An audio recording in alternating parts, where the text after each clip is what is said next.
The football's on and I want to get drunk. Yes, boys, let's do it. Cheers.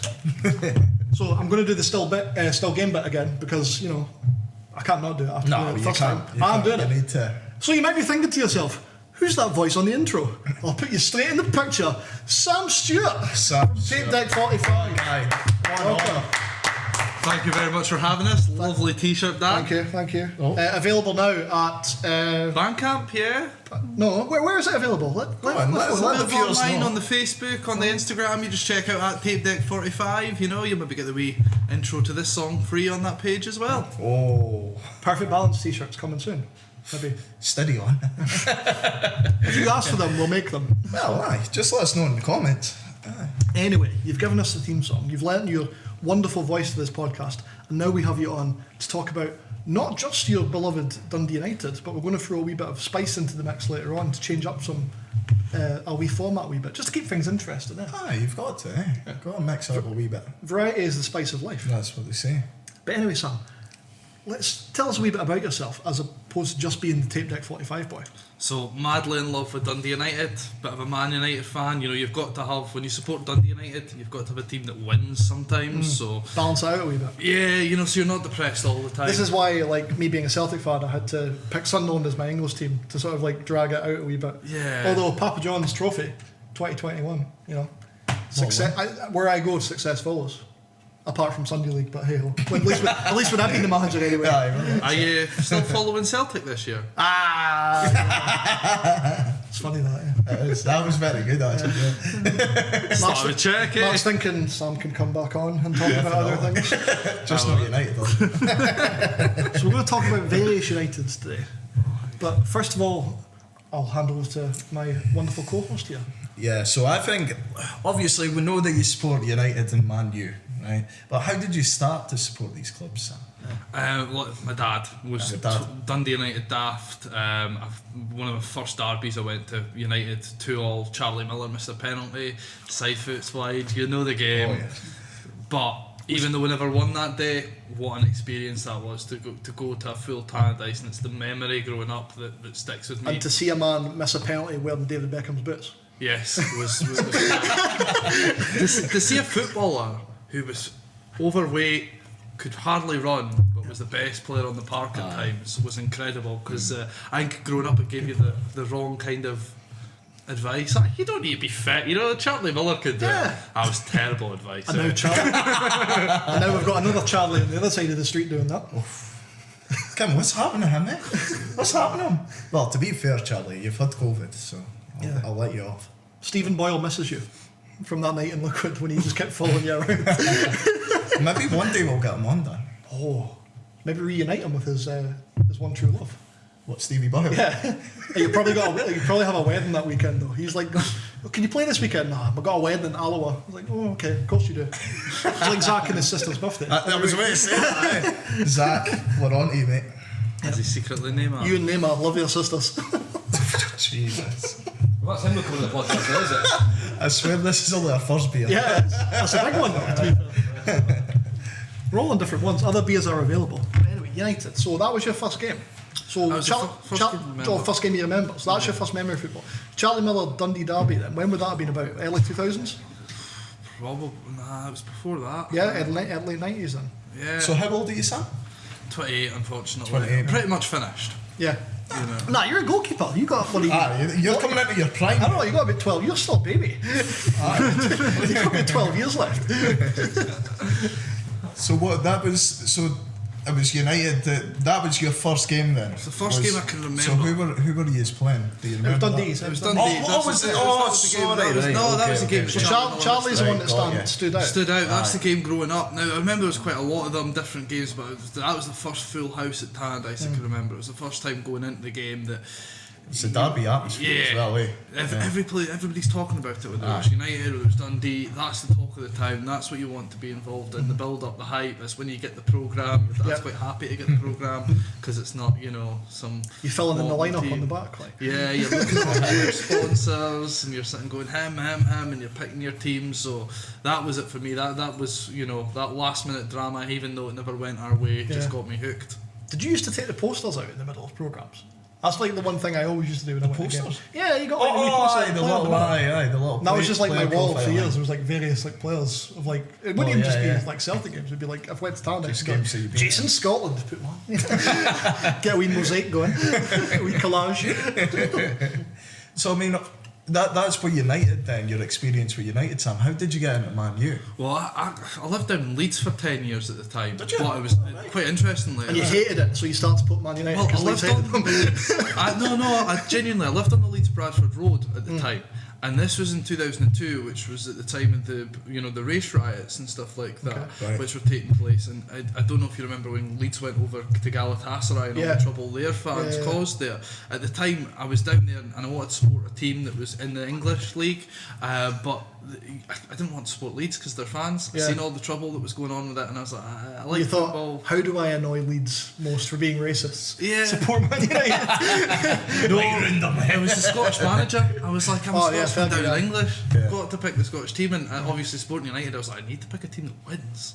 I can't have it, you know what I mean? And has United in them then. I've got Dundee United. I don't need another team that's not going to like cheer us up. You must have loved Alan Smith then. Oh, And Eric Cantona I and stuff. so wish Alan Smith never had that injury, because see what a player he was till he had that knee and ankle injury at the same time. Even when he went to Man United, capable of dropping from the front line back into midfield and pulling the strings. Like you. And I would argue he made the transition smoother than Wayne Rooney. Oh, there you go. Really? Wow. If you compare the two of them dropping back in, I think Smith was more talented in midfield. I think Rooney was too lazy when he did that. I still think Rooney could have kept that as a career, but not at the top level. I think if it wasn't for that tackle, Smith could have played at Man United and could have taken over that Kane role, because I think that's what he was lined up to do. Really? But unfortunately, just He was almost a striker when he was younger, wasn't he? yeah, he was a striker till he got to Man United, then he just got slightly dropped back. And I remember watching him and Fletcher in midfield going, this is brilliant, and then he got injured, and that's when Man United kind of stumbled a little bit in the resurgence of the Rooney and the Ronaldo kind of era. Obviously they let Keane go, they let a few Carrick other comes stars. in. Yeah, Carrick, and that's when that midfield, but I always think if Alan Smith hadn't got injured, they might have got, back to where they were quicker. But then again, that was That's a brave potential. Yeah, it's a Alan brave, Smith. brave That's Alan some Smith, show, isn't Alan it? Smith better than Wayne Rooney in midfield. There you go. What do you as a guys central think? midfielder, not MK as an Dons, all-round isn't player. MK Dons, he played for MK Dons, didn't he? Did he Yeah. go? That's right, Yeah. What was that, after Man U? Aye. Yeah. Yeah, Wimbledon 2.0. I think when Well, Van Daly Ali was there as well, wasn't he? Because I think when Van Gaal came in at Man United, he took away Rooney's aggression and tried to make him smarter, but what made Rooney brilliant was his aggression, was his determination to get through that, and that just kind He was a of... wee pitbull, wasn't he? Yeah, he was and younger. then when he was in midfield as well, being, great passing, good touch, but Rooney never had the best touch. He was about power and driving through, so that's why I always went with Smith, because I think Smith had a bit more technical attributes to him. Not that Rooney wasn't skillful, just... Yeah. You just liked the way he played. Yeah. That was kind of Interesting. Fair, mate. Yeah, Very fair. interesting. Very interesting, yeah. So, I mean, that's... Like you were saying, obviously you lived there for a few years then, mate. So, was it just like, I want to support a big team? That's what made you go for Man U? Yeah, well, Because obviously that's the Ferguson years and that as well, isn't it? And was the Scottish manager, Aye, and it that's was the what Scottish was the big manager appeal hates for you. Leeds, hates the racism. Yeah, let's go for that. I did think about Bradford, and I remember but now I had enough trouble supporting Dundee United over the years. Fair enough. Fair dues, mate, yeah. So, I mean, what was the first match that you went to for Man U then? Do you remember that? Yeah, we beat Olympiacos. I think it was 4-0 in the Champions League. Brilliant game, absolutely amazing. When was this? It must have been about 2003, I think it was. I remember it was Van Nistelrooy and that then. But Beckham was injured that night, Oh. and Veron played instead, and it was brilliant to watch. I thought I was gutted that Beckham wasn't fit. Wearing Charlie Miller's boots. Yeah. I remember Veron played that night, and it was like, what a player he was. And I couldn't understand watching him why he was getting slated. Cause I was going to say, because he was classed as a big flop at Man U, wasn't he? Yeah. And he went to Chelsea after, was it a year? He didn't have the legs though, but then the European football's slightly different. Yeah, exactly. Over there, there's a lot more emphasis on the passing, whereas obviously it's a harder press. Yeah. Well, that's what British football's like in the domestic level. It's just blood and thunder. Everyone run as fast as you can. It's like especially in Scotland. It's like you don't have to be that good, but if you run a bit, we'll like you. Honestly, see with Scottish football, I sometimes think, see if you, like the Spanish tune in and they tuned into Alba, they'd be wondering if it was the same sport. The amount of times you just kick it up in the air, they'll be like, "Is this Gaelic football they're playing or something?" They're just hitting hope sometimes. You compare their kind of lower leagues where it's small passes, limited risk. We're just hoof. Harry always says that about Dundee. Like, he sits in the deli, and whenever you'll get like somebody thinking they're like a bit skillful in midfield, maybe thinking maybe I'll pass the ball like to the side or backwards, and there's always like a really old guy in the deli going, "Fuck's sake, Dundee, get a bat the park for fun of it." That's all we want. Timmy Daly straight. Get forward. Get up there, you guys score back. But we've got no patience. It's all about running as fast as you can, getting it up. None of this Veron stuff. Yeah, I seen it when Cathro went to Hearts, because you could hear him on the touchline, and when you stand up from a goal kick, traditionally you'll see in Scottish football they won't play the full width of the pitch. Your left winger will stand at halfway point and they'll only take up half the pitch when they land up. Everyone goes to one side. And it was one thing I seen him doing was trying to get them to spread right out, make it easier, make the gaps for the kicks to go into, and it just didn't work when he did do it because the players didn't have the technical ability to bring it down and pass it. But then if you look at, because he's now at Wolves with Nuno, and the way they set up from a goal kick, and you can see the big spread on the pitch, which makes it harder for the other team to cover ground, and it's just completely different style of football. But that's the thing, hard to do that at Hearts. Very hard to do that at Hearts. I mean, the thing is with Cathro, he's more of a coach than he is a manager. That was the thing at the time, Like, he was very knowledgeable on that side of things, because before that I think he was even at Newcastle, wasn't he? Yeah, he was. Yep. He was at Newcastle before he went to Hearts. Worked with Rafa, didn't he?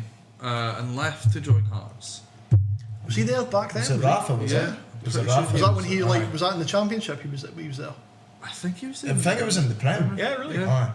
I can't remember what manager it was, mate. I think you might be right. It could be Rafa, or maybe was it earlier? Maybe Pardew or something. Maybe not. No, he was definitely there under Rafa, because I remember when Rafa was when he left, and it was because you used to hear him on, and he would just shout.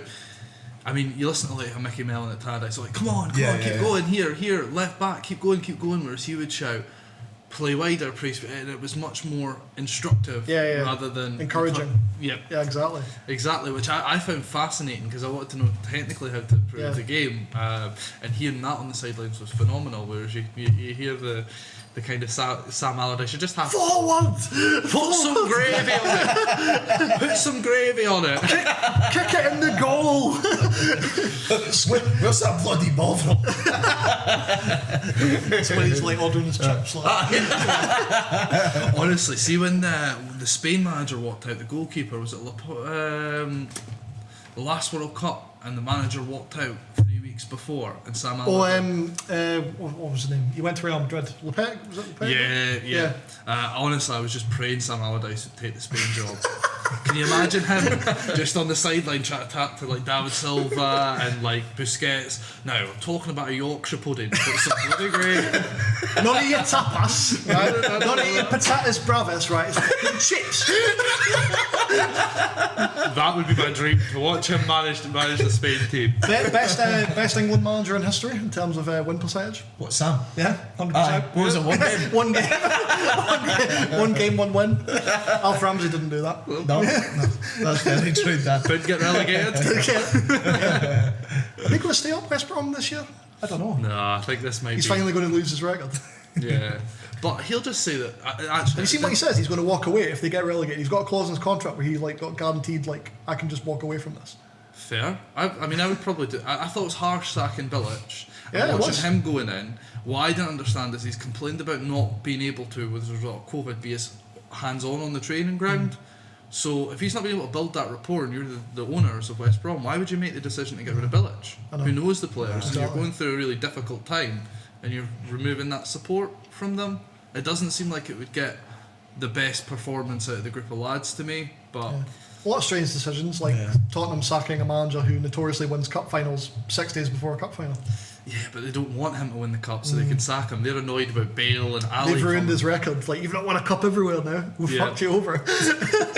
And he's probably seen the Super League and gone, well, I'm out here, it doesn't matter if I get the top 4, so why are you having a go at me, Daniel Levy? He'll be like, well, that's not how it works. Exactly. But the thing is, Mourinho always knows he'll be in a job, so it's not any skin off his nose, really, is it? I think Eddie Howe or Mourinho to Celtic. What was saying? Mourinho won't You could just see him at fucking Hamilton, eh? Imagine Mourinho turning up at Hamilton. I'd like to see Lampard at Celtic more than anything. I think he's a more realistic option. That would be quite interesting. That. Looking forward to getting Tammy Abraham on loan next season to replace Edward. We swap deal. I'd take Edward for Abraham. That'll be alright. Abraham's miles better. I wouldn't mind. We wouldn't mind a bit of Tammy. I think he's not bad at taking pens, is he? We could sell Tammys in the shop. The only thing though is he could be. Get hard scarves and Tammys. You could compete with the wages like the Palace and that though. I think Abraham will go because he was doing it in the Premier League. Easily go for 30 million. Oh yeah, he'll go to like a good team down south. But anyway, we're getting off topic. Let's get back. Sorry, so we were obviously on about the Man U game then. Yeah. So that was the Olympiacos game, was your first game, 4-0 you said. So you know the score. I mean, who was in that lineup? Obviously you mentioned Van Nistelrooy. This is just before Rooney, because he was 2004? Before Rooney, yeah. Just after the Euros he signed, wasn't it? Yeah, Diego Forlan played that day as well. He came from Uruguay to make the Scousers cry. Yeah. Well, the best chance ever seen. That's the thing I loved about him, was that like notoriously he didn't do well at Man United, but proof that if you do it in a big game like that, doesn't matter how crap you are. Yeah, no, if you do it in a big game, you're remembered forever. Eh? And then he went on to become one of the best strikers in Europe. So Moorfield United to get rid of him. It's like we were saying earlier, it's the British way of playing football is so different. The kick and hope didn't suit his kind of technical abilities, but he was also a late bloomer. Oh yeah, he was. And did get better and better. Fine wine, definitely. Fine wine, Diego. Like a Purvel. Yeah. Brilliant player. He got better at Man United and at Atletico. Because it was him and I think it was him and Aguero up front when they won the Europa League against Fulham. And that was like Aguero was like coming through. Yeah, that's right. Some strike force. No, Christ. Like the Atletico have got that like thing, just this conveyor belt of like amazing strikers.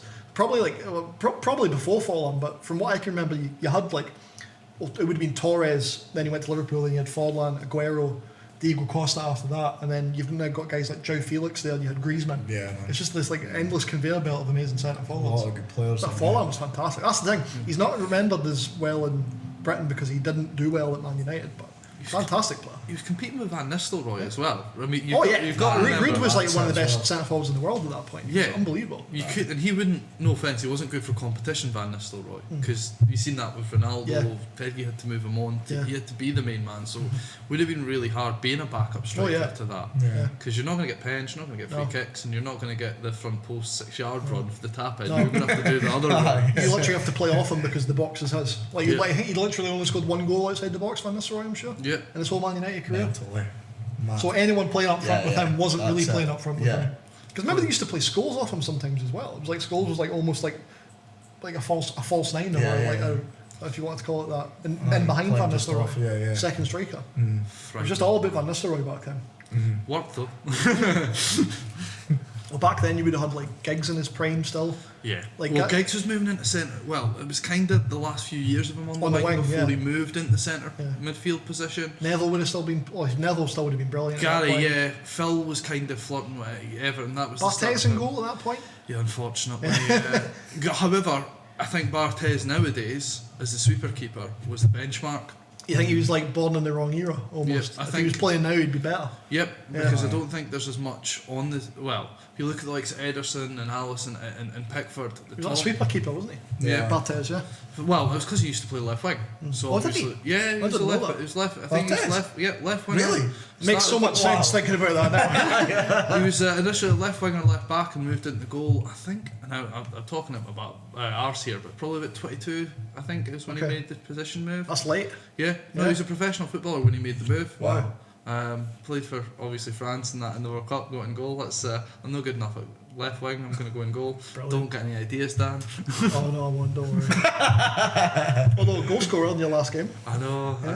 Someone's got. Everyone gets Sorry, to I'll make the pens for you, Sam. Thank you. You make the pen for both of us. Actually. Both of you, these boys always give me stick for no scoring. We've both scored more recently than you. Think about that. Yeah, you're because you stole the pens. You're the most attacking player. I mean, scoring in a global pandemic.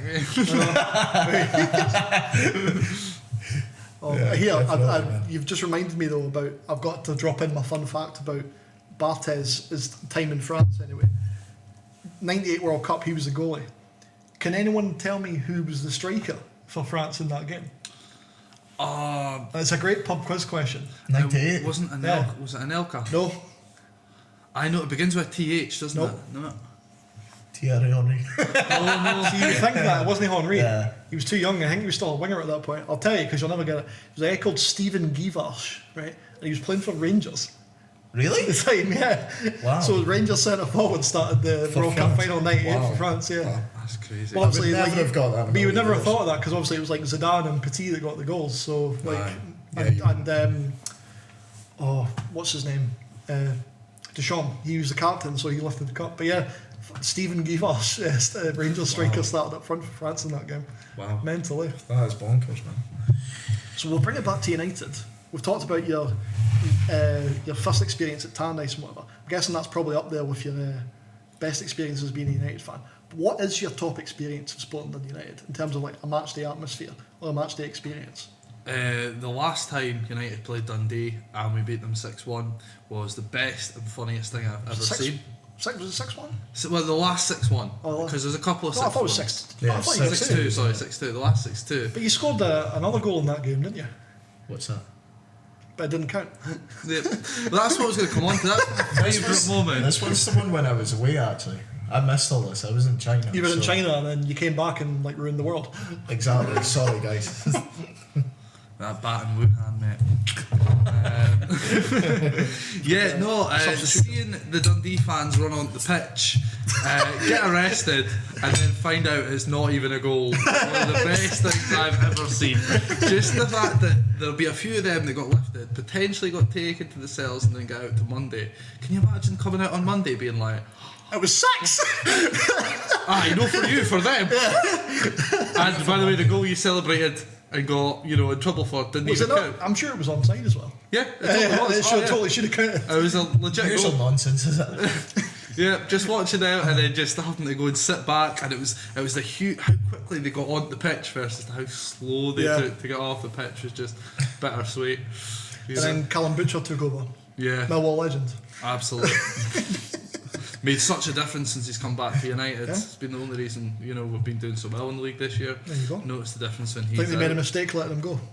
I don't know if they could have kept him. I think he went down south for the right reasons for career development, but I definitely think he came back to United at the right time. He got the call to go to a bigger club.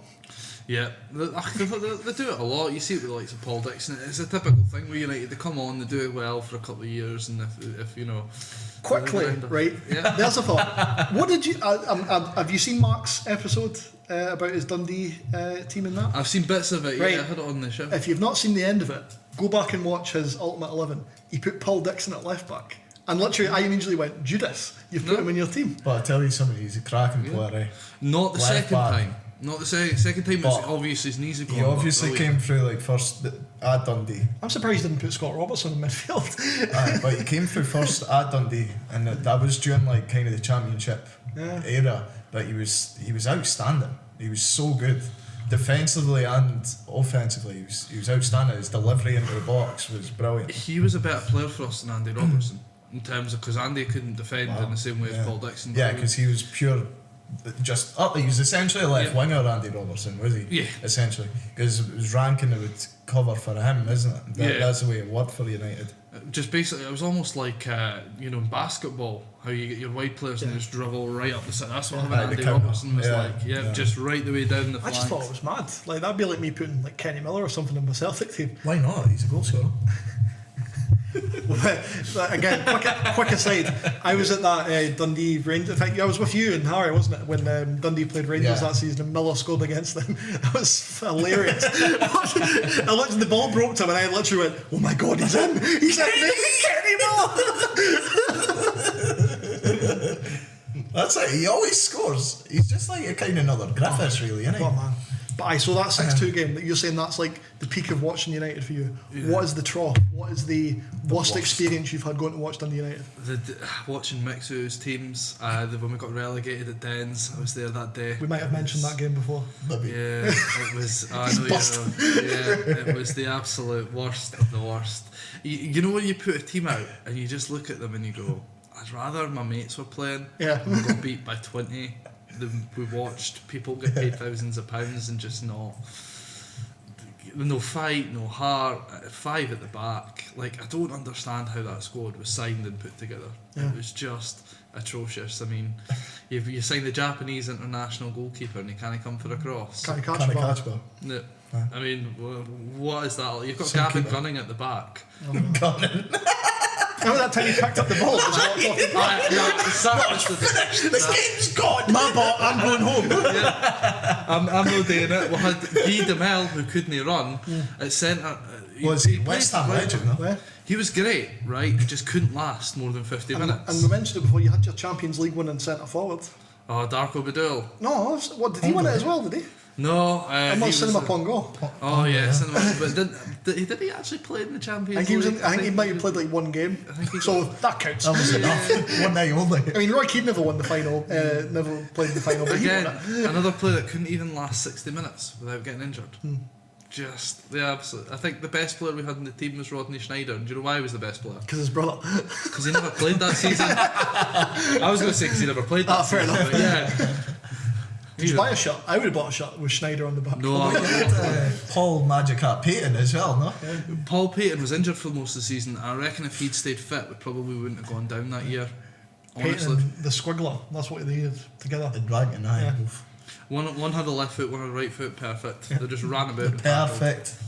Balance. Still, if either of those positions had been upgraded, I think we could have won the league that year under Jackie Mack. When you take that team with Rado in goal, Andy Robertson. I remember Chelsea at that season saying United would win the treble. Win the league. Yeah. I mean, your front three. See, this is United fans for you guys. Ryan Gold, Stuart Armstrong, Gary Mackay-Steven, and Nadir Chifchi up front. Don't know winning the league. I honestly think they could have that year. If I had a better manager that was tactically astute, because I don't think Jackie was tactically astute. Maybe like third. We got third. Yeah. Well, there you go.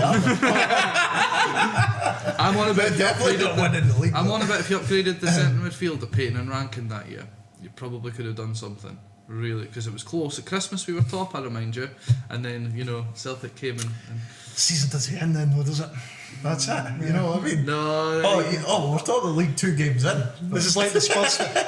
Remember the Spurs thing where it was like, over the last 2 calendar years we've been like top of the league. It's like it's pity the seasons are August and May, though, isn't it? Like, that's it. Technically, we were the best.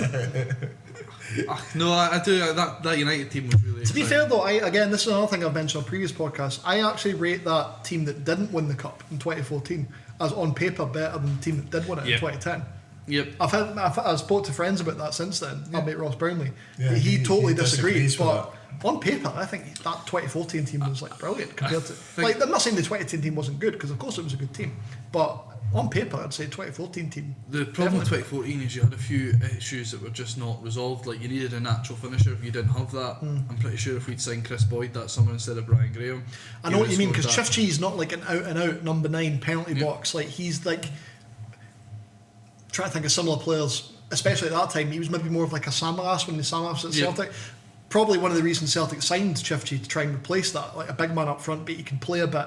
You can drift out wide and like create more space in the box for obviously guys like Armstrong and Gold at that time. When he came to Celtic, it was for guys like Johansson and when Armstrong came to Celtic as well. But you're right, you didn't have like maybe that poacher. I mean, I don't know who your second striker was. It was Brian Graham. Graham, who was just a big lump up front.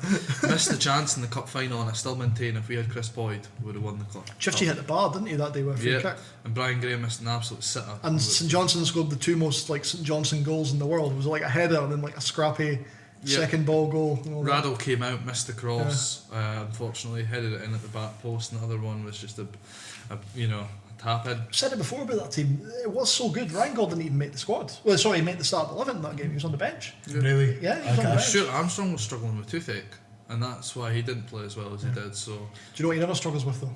His hair. Oh.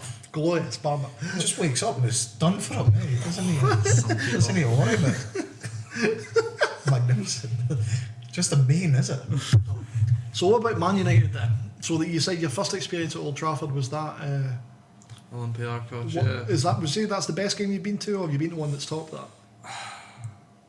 Do you know what? I seen Berbatov when he scored 5 against Blackburn. Oh, that game, yeah, that game. I was there, and honestly, was that when he scored that overhead kick? Yeah, that would have been brilliant to see. Unbelievable. Yeah. And do you know what? I thought Berbatov was a great player, but I thought he was a bit of a luxury. Oh yeah, he was. But then I watched that game and I went, wow. Yeah. Like, he was outstanding, Berbatov. Just he played at his own pace. Do you know what I mean? He was a perfect player for Man United in that time to literally play against teams like Blackburn, where maybe it would be like, right, we'll give Rooney a rest, or I don't know if Tevez was solid at that point, but he was like so good to come in and do a job against. You know, he was top scorer that year. That's one thing I always remember in that Blackburn game. He scored 20 goals.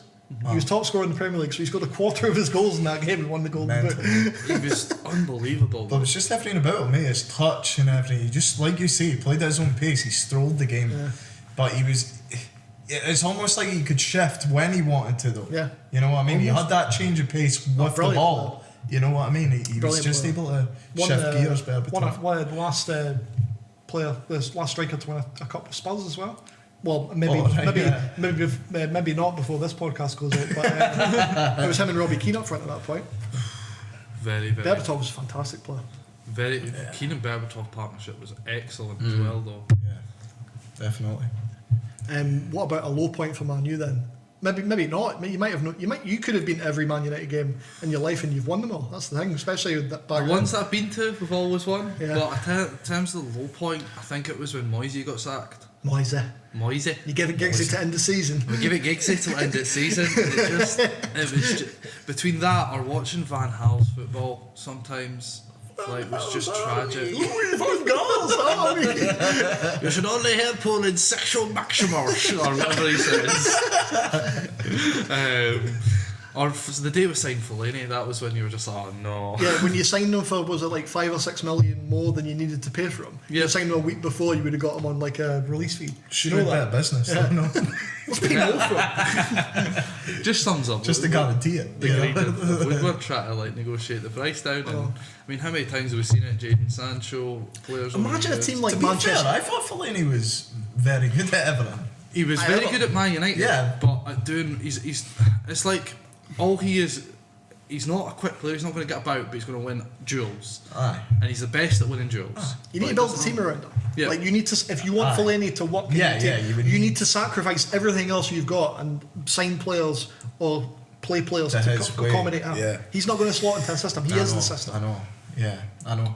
Because that's the thing with Everton, he was, but obviously he was centre mid, but he was almost like that centre forward. Well, they actually figured out that he could play up front. That's what I'm saying. And then that's when he became and everything. And then Man United was like, Man United was like, we want to play in holding midfield again. I was like, no, that's not me anymore. Yeah, like it didn't make sense. Mourinho got it when Mourinho was in. He would put him right up the top. Yeah. Aye. Last few minutes, and it would always create chaos. Yeah, that's it. Hey, he always made chances, to be fair, when you put him in that box, you know. I wouldn't knock him down. I just think everyone sees the size and goes, he should dominate. Whereas actually, he'll dominate a challenge, but he'll not dominate a 10-yard sprint race. And it's like you're saying, causing chaos. Guys like him attract attention from defenders, which then creates space for other players as well. Yeah. So, like I said, you've got to build a team around him. Yeah. Yeah. So I mean, we've obviously spoke about your match day experiences then, there, mate. Okay. In terms of home games. Yeah, exactly. What about your best away day then? Best away day. Aye, we'll go with United first then, eh? We'll go with United first. Your cup finals count. If you want for a cup final, I'm going to go for 2010. Yeah, I'm going to go for winning. Do you know what? Just Goodies chip. Yeah. You know, I've been at concerts since Hampden, and like me and my pals have went to try and find the spot where Good Willie chipped the keeper. It is that iconic. No, nothing to top that day. It was just a perfect day from start to finish. It was almost like you went there excited because you knew you were going to win, and you did win. And there was usually with these things you go there and you get let down with United, but that day it was like 30,000 United fans there as well. Yeah, it was fantastic. Great atmosphere. More great than day. double the capacity of Tannadice. That is, Just putting that out there. Yeah. I know. Come up and watch your team when you can. When there's no old firm involved, it's nice and fun. There's no old firm anymore. Was it? There's no old firm anymore. We're just the worst team in Glasgow Derby now. I know, you and Rangers should make your own league and just keep all the money. Off the ball used to take the mick out of it, and it was like they used to have this thing on their website. It was like the real SPL. So they would put like 3rd to 12th as like 1st to 10th. And it would be, and the caption was always, "This is what the league would look like if Celtic Rangers pissed off." And it was, I kind of remember the quote. It was literally, "and formed the North Atlantic Cod League," or whatever they want to do. Because there was that rumour for years that they were going to go and form a league with like Scandinavian teams and like Ajax and Anderlecht and things like that. So we're like, yeah, they can just go, this is the real. And it was like Hearts would win it one year, then Hibs would. So it was like the off the ball Scottish champions would be who finished third. But yeah, shocking they never got invited to be in the Super League. No, I know. Yeah. I'm glad. We'll need to do a video at some point on the Super League. Yeah, because the no, whole we thing's definitely will. shambles. Yeah, we're just need to wait till there's more information out there as well, because it's obviously still early doors and I know. just now, isn't it? So I know. definitely. So what's your, there you go, a wee segue on it before we maybe go on to the next section. What's your opinion as a Manchester United fan on the Super League? Being one of the teams that are guaranteed to be in it. I think it's a terrible idea, but what I think it comes down to is the distribution of wealth, and I think it's an opportunity for society to kick back against that. I think what we've seen with Brexit, I think what we've seen with the likes of your kind of Amazon, and all the different kind of streaming platforms, it's the right wing trying to keep the wealth. I mean, you can see it, 1%. Well, literally keep the wealth because it's a closed shop. That's the thing. That's what they're trying to do, but that's happening across society, and now everyone's pissed off about it because football's been happening for years. I was saying this earlier on before we started recording. I think this is the ultimate example of what happens when you let big businesses or nations in some regard come in and take over football clubs, especially in teams like Arsenal, who have, after 20 years of guaranteed Champions League money, have fallen away so bad that they can't even get in the Europa League anymore. And now they're thinking, actually, no, we spent hundreds of millions of pounds on this club, we want a return on our investment. So we just want to bypass the competitive aspect of sport. Because this is it. Straight at the money. So, like football, we all know there's going to be the big teams and the small teams, and very rarely going to get like a Gretna getting up the leagues in Scotland or a Leicester going up from the League One to winning the Premier League. But when it happens, it's amazing because that's what football's all about. The whole point is that every year it could happen. Yep. It won't 99.9% of the time, but there's always that chance that it could happen.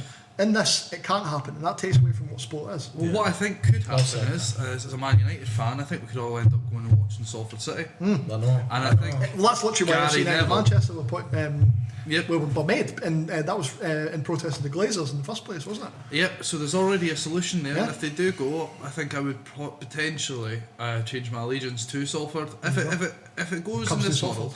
Because Man United. Is Adam Rooney still there?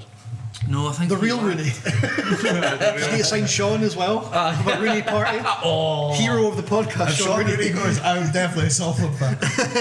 No, honestly, I think Salford could be the way forward if they do it, because Man United Real Madrid will get boring if they're playing each other every week. Everything gets boring if you get too much of it. Exactly. Because that's what's exciting about the Champions League, eh? Yeah. Those big clubs playing one another, and it doesn't happen so often, but making it in a one. And at least, again, that most of the time it'll be like the same 8, 10, 16 teams, but at least they've earned the right to get through a process. Exactly. Not this is our club, this is our wee table, you can't sit at the table. Exactly. But again, we'll maybe have a wee round table. I think I'd like to do that when we're like get more boys in and like have a big discussion. Yeah, about definitely. But we'll part that for now. Yeah, we'll leave that there. So for now. What we're going to go on is Ultimate 11. You want to have a break? Have a wee 5 minutes. We'll have a wee break. Welcome back, guys. Enough blethering. Enough blethering. Let's get on to your ultimate Dundee United 11. So, I've decided that I'll keep it to only players that I've seen play. That's how we think we've both done it so far. That's what I was kind of thinking, because I would have liked to have gone for Hamish McAlpine as my keeper, but I don't think... Don't think you can remember him. No. Not before your time.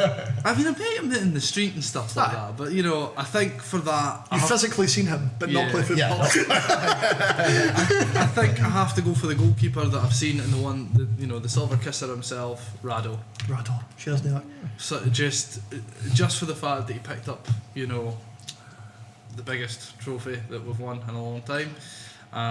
Did he? No, sorry, I'm getting... You're talking rubbish, it was Pernis. Man, I've just made a big blooper. Somebody edit that out. So yeah,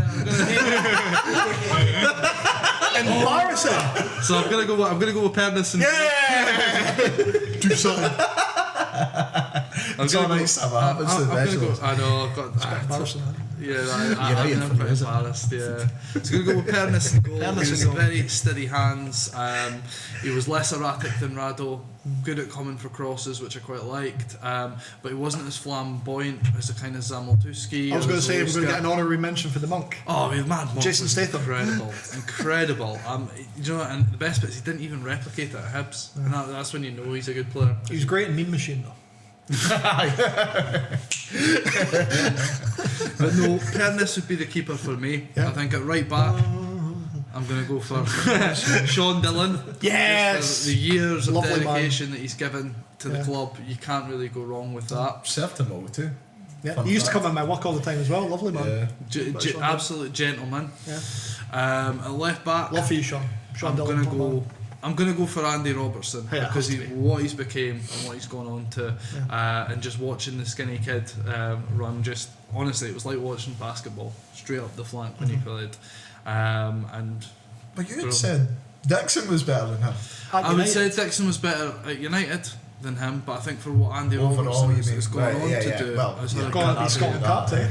Can't argue with that. And Dickers came back crocked and wasn't quite the same player. Still a good player, but not the same influence. So if for what Andy's done in the game, I've got to go with him. Fair enough. I'm going to be very controversial here because he only came for one season, but Andy Webster. Centre half. On loan from Rangers that year. Scottish Cup winning captain. Yep, absolutely brilliant player. Really, really good player. And I'm going to be even more controversial. I'm going to go with Foju as my next centre half. Jaroslav Foju. You had to get a Polish boy in there somewhere. Just to keep you happy. Yeah, exactly. But honestly, he was one of the best centre halves I've seen at Tannadice. Obviously, Darren Dodds could have been up there. Lee Wilkie could have been up there. Gary Kenneth could have got a shout, but I think I'll go for those two at the end. Enough. I think I want to win the game, so I'm going to go and play 4-2-3-1. Perfect balance. Yeah, that's exactly what I'm looking for. So my first holding midfielder is obviously the inspiration for N'Golo Kante, Jimmy Gomez himself. I'm convinced he inspired Leicester's win. Yeah, it was all Jimmy. I'm convinced Kante had posters of him on his wall growing up, and that's how we've got that huge win for them. Alongside him, I'm going to go for Paul Payton. Wow. As a player, I loved him. Scotland magic hat. Didn't have 2 feet, didn't have a great touch, just didn't ran around. Yeah, had 1 foot, went around kicking folk. But I'm still convinced if he hadn't been injured for as long as he was in the year we got relegated, we wouldn't have been relegated. So for him, that's my spot. At right big wing, call. Yeah, it is Gomez, a bit but no Bowen. I know, that's weird. I know. Little Jimmy will be lost. Like Tweedledum with Tweedledee. I know. Dumb and Dumber. It's a bit. It is what it is. And now I was a toss up for right wing. I was either going to play. I was tempted to go for. It could be a Conway. Switch over, but I'm going to go with Swanson. Swanaldinho. Just because of the impact he had that year when he came into the team on the right wing and Houston went for it with the 2 wingers that year. It was just different gravy for us. We went from being a kind of mid-table league, where we had the 1 winger Conway, and we attacked into left. As soon as Swanson came into the team and got the freedom on the right, we had both options, and that's when we got third in the league and won the cup that year. And actually, Levine was like Houston kind of took the chains and the shackles off the team. Not at first, but he kind of. Yeah, because Houston was manager at the end of the season, wasn't he? Yep. That year, yeah. So for me, Swanson on the right, just for the change in the team, for going from a mid-table team to being the third team and attacking teams every week. You know. That's what you want. You want to go and watch that as a fan. Yeah, you got good players. See, you got good players on the side. Let them go. Like you said, take the shackles off them. Yeah. So I think on that side. Now on the left, I'm not going to go for Conway, and I'm not going to go for Mackay-Steven. On the left, I'm going to go for Barry Robson. Oh, for the player that he was. He was exceptional for you. He was very good. Unbelievable. I seen him play at left back for the team before. I seen him play centre midfield. I seen him play left wing. Only had 1 foot, but only needed one. What a foot! What a foot! Left. It was a wand, to be fair, wasn't it? Such an underrated footballer. Yeah. Absolutely, it just gutted. Yeah. When he left for Celtic. He's the only player in Celtic history to score with his first touch for the club. Really? Yeah. Was it a free kick? It was a free kick up at Pataudry, and how good that season in terms of Celtic shows how good he was as a player, because that was when Strachan won 3 in a row. But we were like lagging behind Rangers for most of that season, and he came in January, and it was him and Paul Hartley. We pushed Scott Brown got pushed out onto the right wing at that point. He was still a youngster, but it was him coming in with Hartley gave that Celtic team a bit of bite. And Robson scored a lot of important goals. Like he scored that goal at Pataudry that day. He scored the winning goal in an Old Firm derby at Parkhead, and he scored in his Champions League debut. I think he scored this massive looping header against Barcelona. And above all else, he scored at Inverness to stop us getting relegated. Such a Look, Champions League. I'm sure he got a fair few Scotland caps as well. Like fantastic player, Barry Robson, and of course he scored that goal against Barcelona that never was. Yep. Yeah. We would have won that day. There was nothing wrong with Henry scored the rebound from the penalty in the last minute. Yep, But which you should have been offside from, because you cannot take a penalty. The keeper saves it, you're then offside. So the refs didn't know that. I'm pretty sure it was fixed that day. So United should still have been fixed the pre-season friendly. Like it's happened before. United run. And of course that game removes that stat that United are unbeaten against Barcelona. It does. Yeah. Fix. Telling you. It's the only reason they came over here to play us is because they were like, nah, we're not having the team be unbeaten against us. We'll play in a friendly, you'll get the crowds, but we want to win the game. And they didn't fancy. We're never coming back. They didn't want to play honestly. I don't, you know. However, when they played us the next year, Lionel Messi tore Dixon. Honestly, Dixon, like, it took a month out of the team after that. I'm pretty sure he did. It was about a month before he played again. Some rehab, was he? Yeah, like you would have needed it. Not that he was bad, it was just Messi against Dixon, eh? I know, it's just a total mismatch, is it? So who's your number 10? My number 10, I thought long and hard about it, and I'm going to have to go with Stuart Armstrong. Just because of the role he did at the team when he came in under Houston. Initially he wasn't rated, I don't say he wasn't rated, he was put out to the right wing for his development. I didn't rate him that bigly as a player, because I didn't realise that actually he was a number 10 playing out wide, and the minute he got into that 10 space. Same thing happened when he went to Celtic. Daly started playing him on the left wing, and it wasn't. And he did okay. He actually scored a few goals in his first few games, but then he didn't really flatter to deceive. It wasn't until Rodgers came in and went, yeah, this guy's like, he's a midfielder, play him inside. And so obviously the same thing happened when he was at Dundee United. Play him inside, you unlocked all that potential for him. It's weird that a player could like have that at two different clubs. But I mean, there you go. Yeah, but a fantastic player. He's a good player. Yeah. He should just pass it to the left though in that England game. Don't know. We keep bringing. He could pass it anywhere. Yeah, just not there. Just not to them. Hale though. I mean, it saves him. He gets off. I know. Gets away with murder that way. Right. That's really why you chose. I know, yeah. Was it? Well, you've got to have a good balance in the team. You've got. Right, who's your striker? Who's rounding off your United? Right, a lot of people are going to dislike this call. I'm warning you, it's not Osman Sow. I considered Jimmy Mack for taking Dundee getting relegated, but I thought no, it's Colin got to be for the strikers. Wasn't Colin Samuel, wasn't Jason Scotland, wasn't Johnny Russell, wasn't David Goodwillie. I'm going to go for John Daly as my put your hands up. Loves his shimmy. Just because it wasn't ability that got Daly to what it was. Goals. He scored goals. But he worked and he was a leader for the team, and he did his cruciate at Tannadice and came back for it. Always put 100% in on the pitch. Played at centre half to help the team. Yeah, I remember that. Yeah. Right. Didn't put a foot wrong. Now you have good Willies, your Johnny Russells. They're much quicker, much more naturally talented players. But John Daly was just strength, power, and determination, and that's what I would have. I always thought he was a bit underrated when he was at United. Hugely. Maybe by United fans. Hugely. Because he wasn't like you said, he wasn't like a glamorous player like Good Willie or Russell was, but he would get you 15 goals a season. But he made always Good seemed Willie to get goals, didn't he? He made Good Willie and Russell the players that are, because he did all Play the off him. crap with the flick-ons and the hold-ups and that. He took the kicks and let the kids It's like play. what we were talking about earlier on. You having a guy up front who can maybe draw attention away from defenders' attention away from other players. So, like you said, he lets a Swanson or a Conway or a Good Willie or a Russell room to do what they do. And honestly, I think if it wasn't for John Daly, I don't think John Roy Russell would be as, had the career that he would have had today. Because when they started playing up two together, Johnny Russell's game went from here to here. Now that was always going to happen as he develops, but I just thought he was the perfect foil and really kind of allowed him to play to his strengths and not focus on his weaknesses. Like you see it with I'm going to use a terrible example, but Martial at Man United. That's why they put him out on the wing in early days, so that you don't see as many of his weaknesses. You didn't have to do that with Russell because you had Daly, and obviously that just immensely. Play off Daly. Yeah. So for that, for what he brought to the team, it would always be John Daly in my books. But it was a very tough decision. I think you've made a good call there, John Daly. Yeah. So no doubt that underrated player, I think, for Dundee United. Yeah. It's just I think it was soured a lot by the way he left. Yeah. And the fact that who he left for in their circumstances at the time. But what he had done for United is came in, ruined his knees, and needed a contract for a couple of years to look after his family. Go play in League One for a bit, get some money, some score some goals. If he'd signed for Rangers, it would have been thingy, but he didn't. He signed for the Rangers. So we'll forgive him a little bit. There we go. That's us, isn't it? Very good. Sam Stewart, thank you very much for your first appearance on the podcast. I doubt it'll be the last. Because I was saying this to Mark at our intermission, you're one of the people I would love to get back on and just generally talk about football with. More than happy to, man. Talk forever and a day about it with you. Perfect. So thank you very much. Please let us down below, not just Craig Duncan, who seems to be the only person that's commented so far, but what a guy. Thank you for being the first. Thank you, Craig. Let us know what you think of Sam's Ultimate Dundee United 11.